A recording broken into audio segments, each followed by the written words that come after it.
नवीन वर्षामध्ये प्रदोष आला आहे. भगवान शिवाचा आशीर्वाद प्राप्त करणारा दिवस. प्रदोष काळामध्ये सायंकाळी ही वेळ असते प्रदोष काळाची.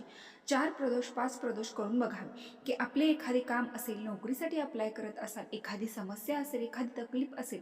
गुरुप्रदोषच्या दिवशी प्रदोष काळात आपण एक शमीपत्र घरातील शिवलिंगावर, यासाठी आपल्याला मंदिरात जायची काहीच गरज नाही. घरात शिवलिंगावरती एक शमीपत्र श्रद्धेने, भक्तिभावाने प्रदोष काळामध्ये शिवलिंगावरती मनोभावे समर्पित करा. भगवान शिव संपूर्ण ब्रह्मांडात पृथ्वी तलावावरती भ्रमण करत असतात. त्या शमीपत्राला उचलून रात्री 9:15 एक वेळ असते, मुहूर्त असतो. त्यावेळेस आपण आपल्या मनातील गोष्ट भगवान शिवशंकरांना सांगून 9:15 ते शमीपत्र उचलून एखाद्या वाटीमध्ये ठेवा. 4-5 प्रदोष शमीपत्र आपल्याजवळ ठेवा आणि ज्या कार्यासाठी जात आहात ते आपल्या पर्समध्ये किंवा वरच्या खिशातील ठेवा.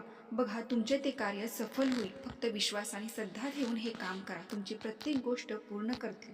असेच व्हिडिओ पाहण्यासाठी खाली डिस्क्रिप्शनमध्ये लिंक दिली आहे, ओपन करा आणि आपल्या चॅनलला सबस्क्राईब करा. धन्यवाद.